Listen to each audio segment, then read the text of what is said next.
Has the CD-ROM finally come of age? Well, the answer to that question will be yes, if Atari has anything to say about it. For after years of hype and hoopla about CD-ROMs, Atari is now set to ship this CD-ROM drive, which not only will read data into your computer, but will also play the music off your compact disc. And all this for under $600. Today, we'll let you know what's new in CD-ROMs and optical storage technology on this edition of the Computer Chronicles.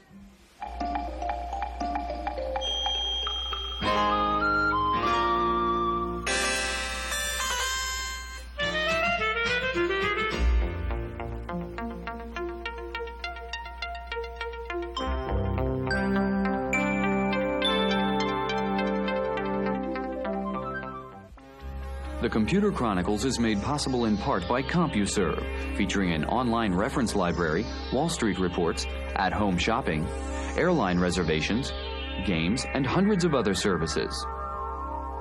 CompuServe, helping people get the most from computers.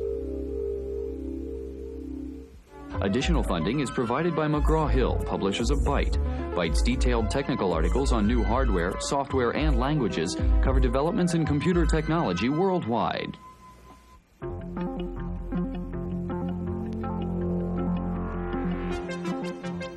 Welcome to the Computer Chronicles. I'm Stuart Chaffee, and this is Gary Kildall. And Gary, since you don't know very much about CD-ROMs, you had to get some help from a guy named Chris Bowman, one of your associates at Knowledge Set.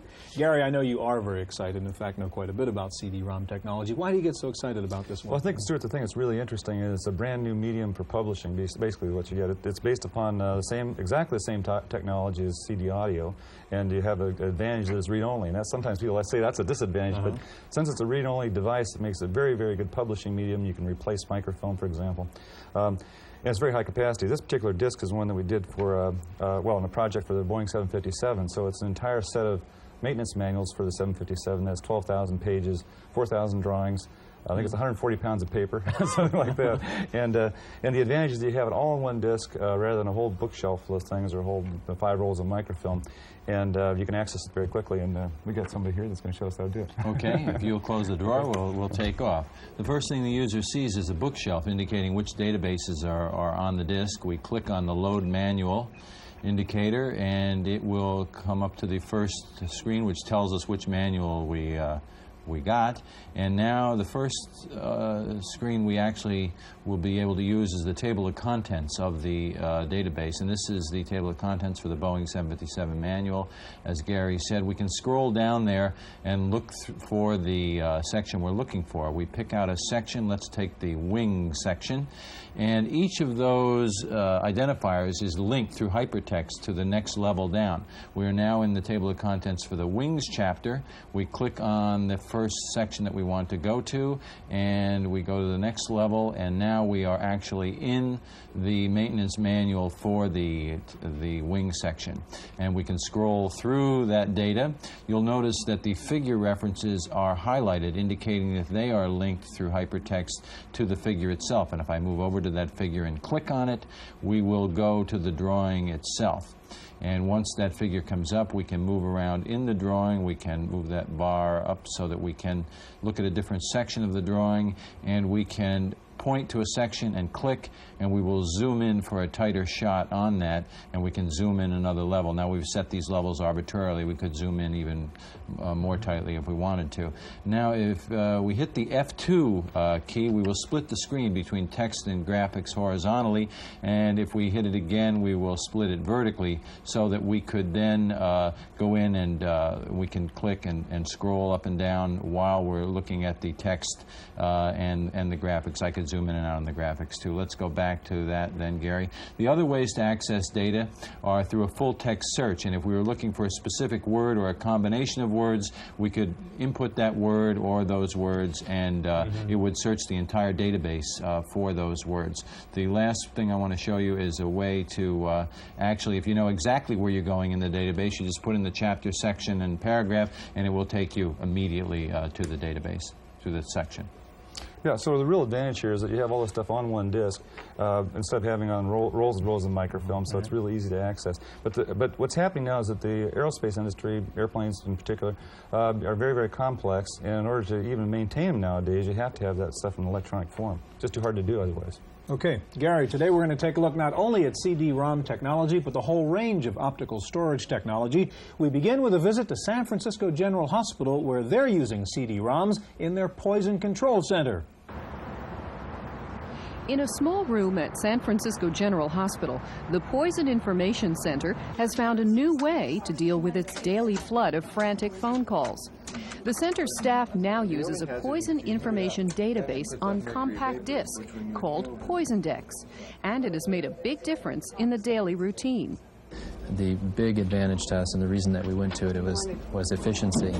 The calls that we get are in most cases urgent and in many cases emergency type calls in which the information required we need to find immediately within a few minutes so that we can give information to calling physicians or to parents from home. Along with speed of access and simple interface, PoisonDex offers a much greater depth of information about a toxic substance, including its degree of toxicity, the antidote, and symptoms. Staff members can begin a search with a brand name, generic type, or group. Even the code on a tablet or capsule is enough to track down its composition. The system responds with a breakdown of ingredients and the proper treatment. Before the CD system was installed, the staff had to rely on binders filled with about 200 microfiche cards, which are still on hand in case of a system failure. The Poison Center's dedicated staff handles over 50,000 calls per year, sometimes of a life-threatening nature. The CD-ROM library makes their job easier, faster, and perhaps just a little less stressful.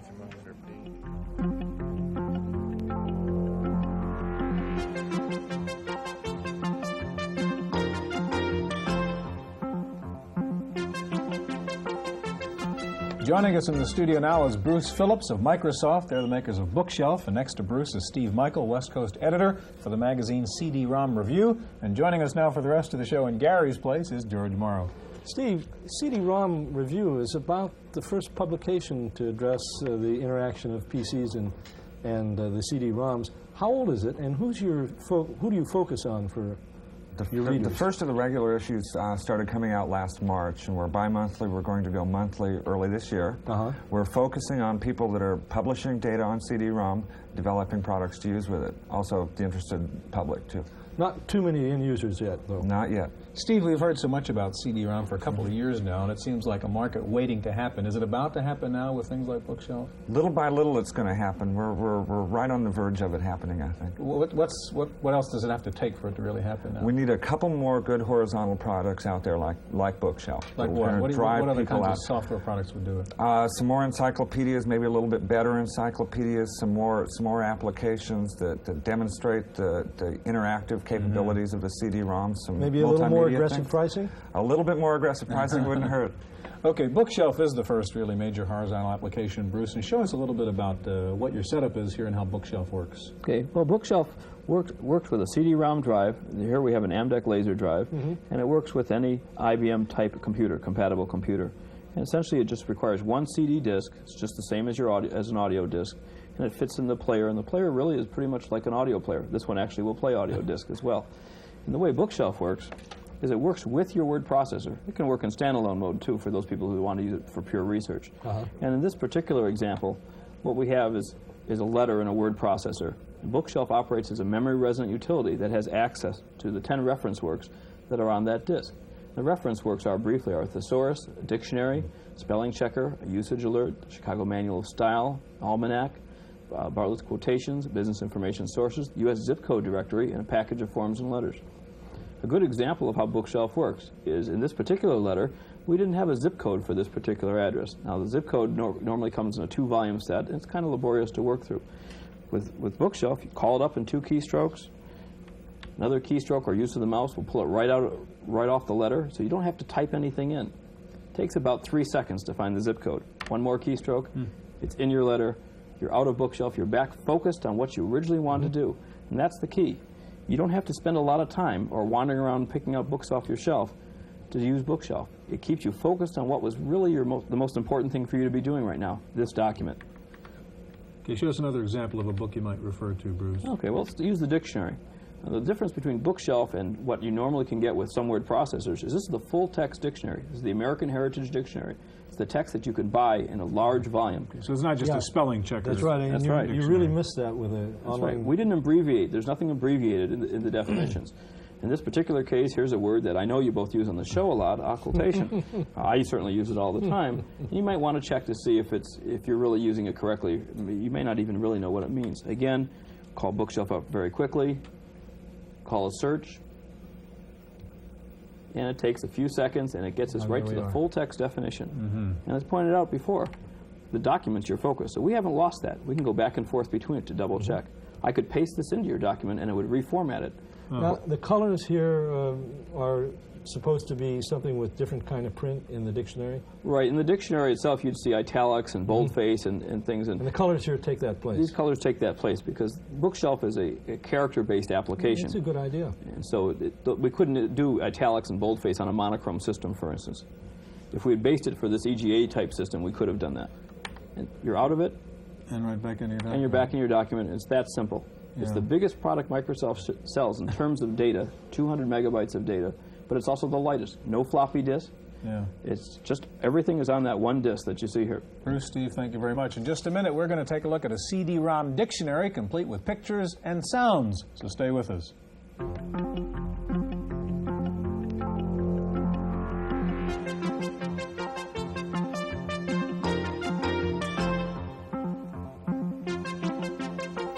Joining us now in the studio is Carolyn Kuhn, president of Software Mart of Austin, Texas, and back with us Steve Michael of CD-ROM Magazine. George. Carolyn, I see we have a Mac here. Is this any way, your software is any way restricted to that environment? No, it isn't. Today I'll be showing you an interactive multimedia application of CD-ROM that we've developed using Media Mixer, which is transportable. We actually have versions of the same product in development right now on the Macintosh, MS-DOS under Windows, and the Atari 68,000-based machines, as well as the Apple IIe family. So you're ready for any eventuality on hardware? We're ready across the board. Carolyn, what is the Visual Dictionary? Now explain this product. The Visual Dictionary is a language instruction tool that is being developed by our firm for two publishers of the book, which is in bilingual and single language editions. The publishers are Fax on File and Édition Québec Amérique in Canada.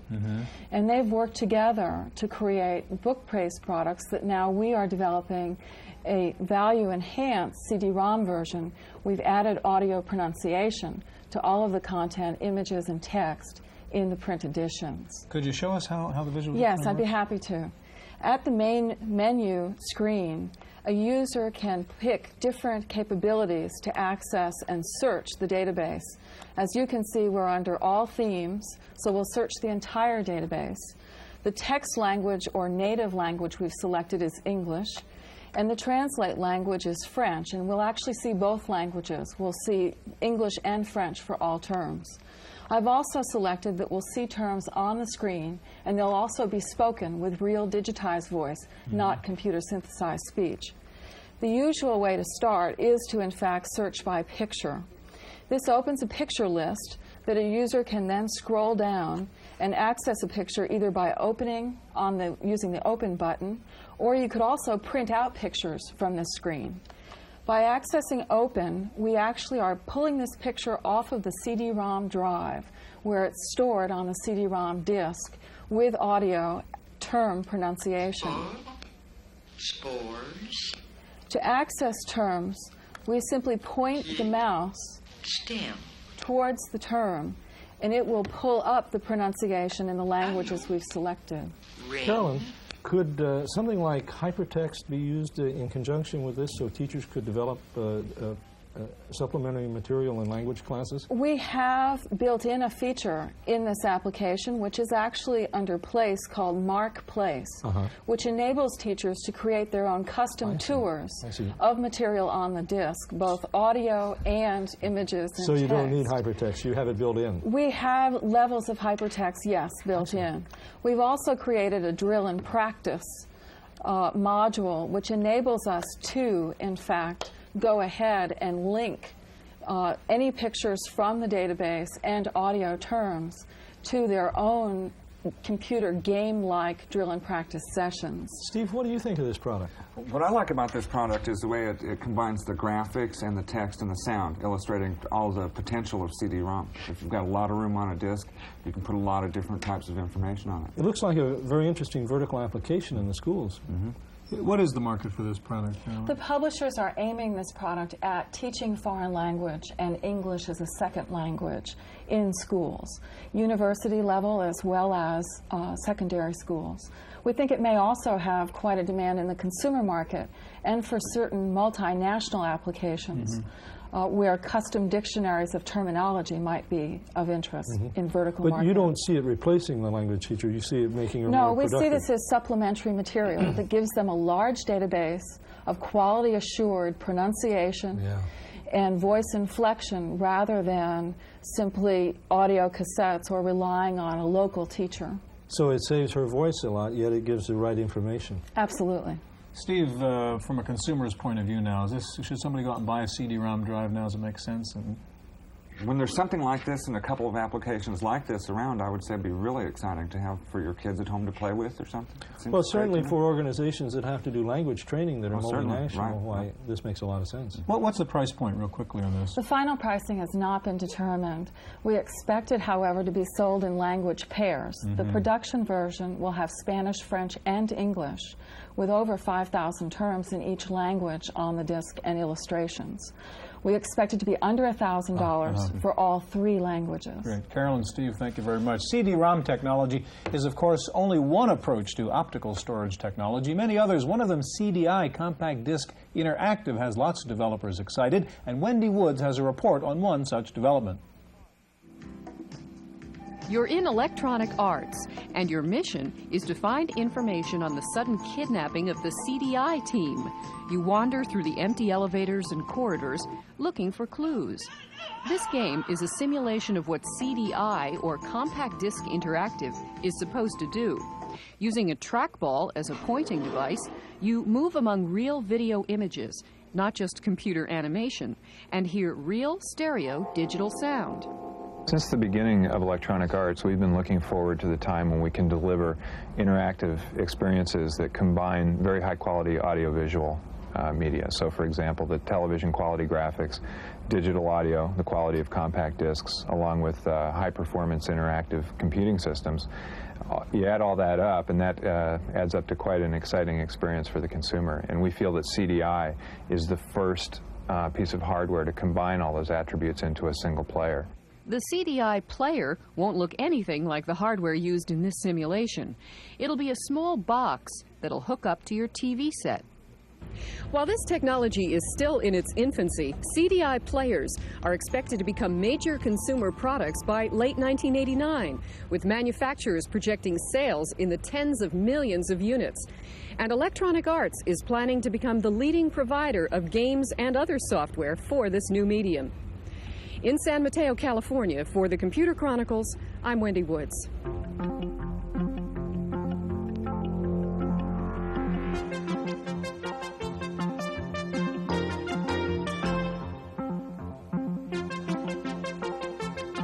With us in the studio now is Timothy Green, president of Enhanced Systems of Dedham, Massachusetts. And next to Timothy is Barry Braden, Western Area Sales Manager of Enhanced. George. Enhanced uses optical storage devices called worms. Tim, is that right? Correct. What does worm mean? Means write once, read mostly. I see. However, we prefer to look at these as writable optical drives. Enhanced started 4 years ago, recognizing the need of people to store a large amount of data, yet there was no cost-effective way of doing so. And that's your cartridge there? Absolutely. This cartridge has a capacity of 240 megabytes on a removable compact disc, soon to be available with over 1 gigabyte of capacity. Great. And that's pretty durable? Absolutely. You wouldn't want to do that with your hard disk or floppy or Bernoulli cartridge.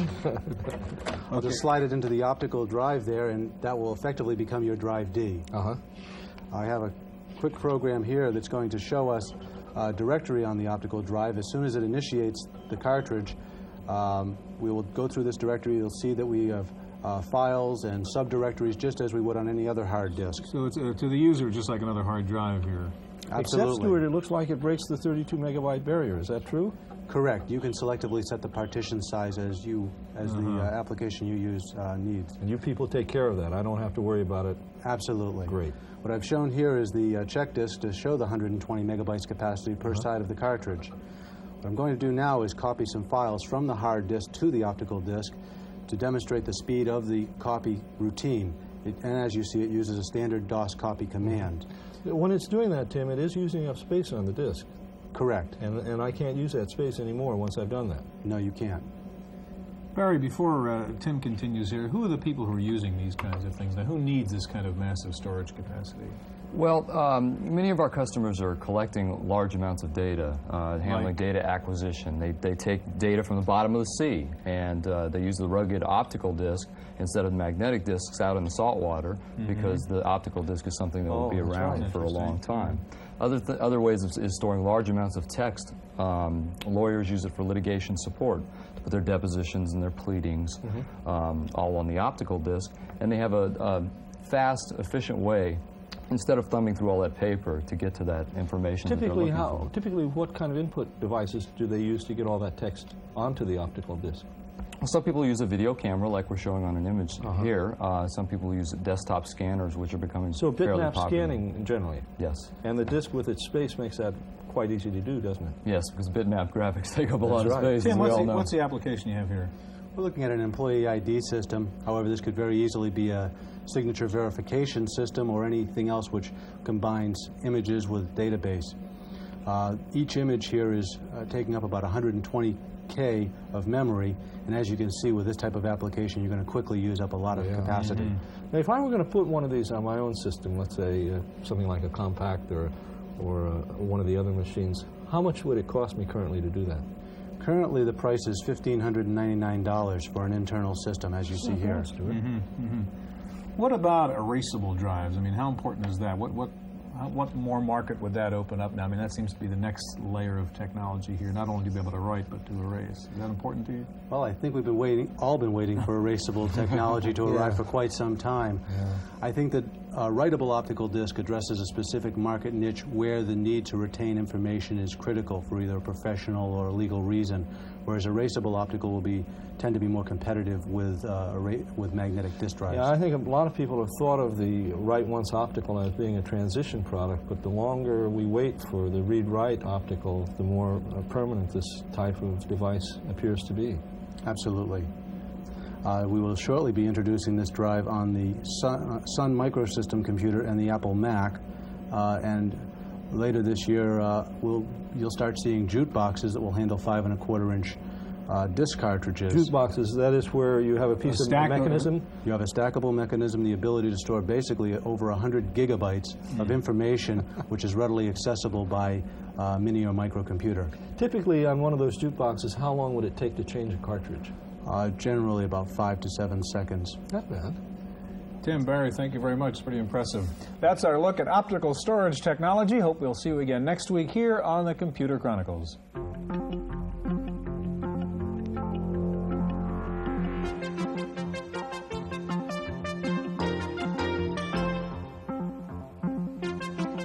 In the Random Access file this week, Hewlett-Packard has finally answered the Apple look and feel lawsuit, and HP not only denied any copyright infringement, it countersued Apple, claiming that the Apple copyrights are invalid. HP also charged Apple with unfair business practices and antitrust violations. The HP countersuit says Apple's Mac interface copyrights are invalid because Apple misrepresented them to the Copyright Office as being original. The Windows and Icon interface was originally developed at Xerox PARC. Lotus has finally released Agenda, the PC answer to HyperCard. It's billed as a personal information manager. Early reviews are mixed, some saying it will fall flat on its face, others saying it's new, different, and exciting. The version of Agenda which is shipping is quite different from the beta version shown at Fall Comdex, with improvements in the user interface and some other added capabilities. As with HyperCard, software developers are already at work creating Agenda applications, much like Stackware. Meanwhile, despite all the talk of Quattro and other new generation spreadsheet programs, Lotus reported record sales for the second quarter of this year, with sales up 30% and net income up 6%. No word out of Lotus, though, on the status of release 3.0 of 123 or the Macintosh version of 123. Time for this week's software review. Here's Paul Schindler. If your idea of a good time is timing cars down at the track, or for that matter, inspecting the expensive ones in the showroom, then there's a new piece of game software you should take a look at called Test Drive. After an amusing opening screen, Test Drive offers you a chance to experience the handling of 5 of the world's hottest cars, each of which it shows you in profile. They are the Porsche 911 Turbo, the Lamborghini, the Corvette, the Lotus Turbo Esprit, and the Ferrari. Once you get into the game, you'll see its obvious similarity to the famous best-selling flight simulator. We're looking out the windshield and at the dashboard of a hot car. You control the accelerator, you shift the gears, you see the cars going past you in your rearview mirror, and if you can't keep the thing on the road, you end up with a cracked windshield. Although you can play it with the keyboard, it works better with the joystick. Test Drive is for the race car driver in all of us. It comes from Accolade in Cupertino, California, and it's $40 on the PC, $44 on the ST, and $30 on the Commodore. For the Computer Chronicles, I'm Paul Schindler. Wells American, a maker of PC compatibles, has announced its new CompuStar line of PCs, which are described as convertibles because you can switch from a PC AT bus to a microchannel bus. The dual bus machine can also be set up to run any of 4 CPUs, from an 8086 to an 8386 SX. Bright Ideas of Portland, Maine has come up with an innovative piece of stackware called HyperChef. If you tell the program what food you have in the kitchen, it will check its files and then tell you what you can cook for dinner. Or you can tell it what you want to cook, and it will automatically generate a grocery shopping list. Finally, remember those wristwatches that wound themselves up automatically by capturing the energy of a swinging pendulum that was tied to the movements of the wrist? Well, Seiko has come up with a new idea based on that old idea. Seiko will soon be introducing a wristwatch that has the world's smallest electrical generator in it. Every movement of the wrist causes a delicately counterbalanced rotor to spin and produce electricity. The watch is due out this fall at a price of $200, and if you happen to see some guy swinging his laptop one of these days, maybe he's got a Seiko generator in it. That's it for this week's Chronicles. We'll see you next time. The Computer Chronicles is made possible in part by CompuServe, featuring an online reference library, Wall Street reports, at-home shopping, airline reservations, games, and hundreds of other services. CompuServe, helping people get the most from computers. Additional funding is provided by McGraw-Hill, publishers of Byte. Byte's detailed technical articles on new hardware, software, and languages cover developments in computer technology worldwide. For a transcript of this week's Computer Chronicles, send $3 to PTV Publications, Post Office Box 701, Kent, Ohio 44240. Please indicate program date.